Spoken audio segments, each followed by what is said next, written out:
you were also part of one of the missions, operation of Cactus, which happened in Maldives, which you were part of.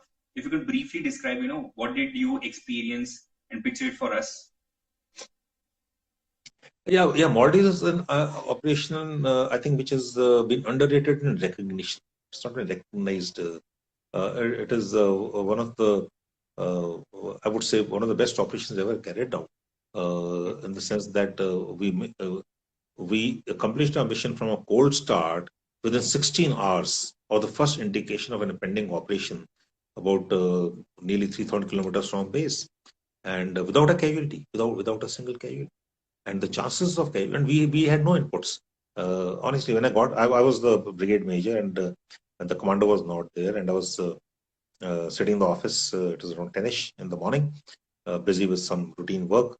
And when I got the call for move, first it was from General Malik, was that kind of brigadier, and then from the vice chief. The vice chiefs don't talk to majors. So I thought, must be a staff officer asking for something. So he said, is the vice chief speaking? I said, yeah, what do you want? He says, the vice chief speaking. I said, yeah, understood. What do you want? He says, this is the vice chief, Army Staff General Roderick speaking. When he said that, then I actually stood up. The vice chiefs don't talk to majors in the sense they don't call up. It's not so easy. There's a chain of command. And then he gave the orders for Maldives, and we had a great commander, great leader, Brigadier Bulsara. Then Colonel Joshi, that time was CO, Brigadier Joshi was CO 6 para, my own unit. And great leader. And then RGS Dhillon was there, who rescued the president. So we were a great team, actually. We were very well trained, exceedingly well trained. And so we moved 6 para, and then the commander came and said, what have you done? I said, moved 6 para. He says, good. So you moved your own unit. You trust your own unit more than anyone else. But to cut a long story short, I think the credit must go to a few people on this. Among the military, Brigadier Bulsara, Brigadier Joshi, Colonel Dhillon, Brigadier Dhillon, that Major Dhillon, and the troops who executed it. It's not easy. And the decision taken by Brigadier Bulsara was the main thing. I do remember we had the code word with us, and we were flying in. All the briefing was happening. The first 2 aircraft, I was in the lead aircraft with the Brigadier Bulsara and 6 para team. There are 2 companies, 6 para in that, with the CO. And when we were about to leave, the code word was with me, and the Air Force, Farukh Bulsara was flying us extent. Just that the leaders come together.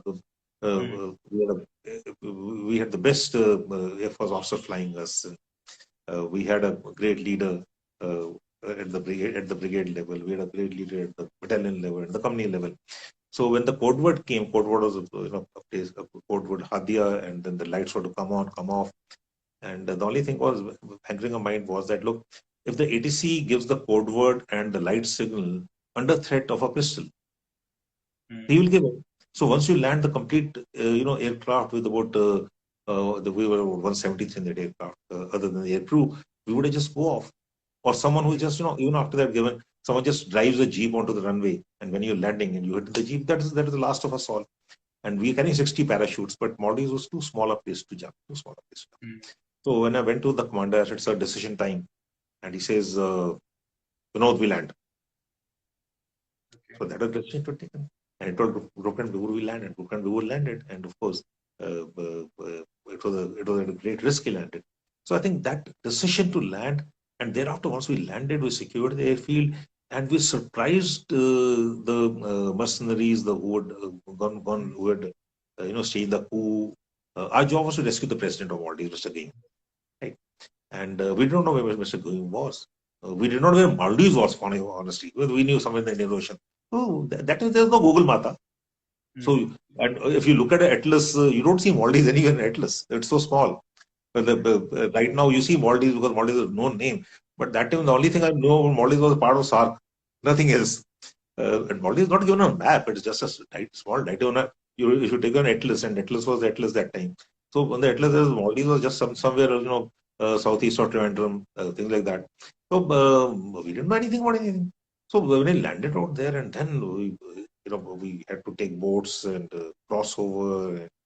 We did not know who the president was, but the president was on the telephone, and he said, look, I'm being surrounded, you have to hurry up. So we hurried up. Fortunately, everything went right, and luck is a great factor. We were lucky also. We rescued him, and we have to bring him back. And once we rescued him, good politicians, all politicians are good politicians. He said, I'm not leaving my country. I'm not going back. So our orders were to rescue him and get him back. And my commander said, now that we have rescued him, his safety is of prime importance, because now something happens, then it will be very bad. Okay, we'll have nowhere to go.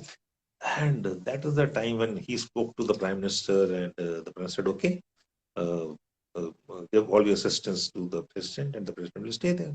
And he stayed on, and next day we had the American battle group coming, and I got a call from the 3 hour sailing time away. So I said, well, we completed the mission. Just keep 3 hours sailing time away. Maldives is such a small place. But it was a good operation. We did it very, very well. The complete brigade was there, and we built up in no time. Completed the mission and no casualties.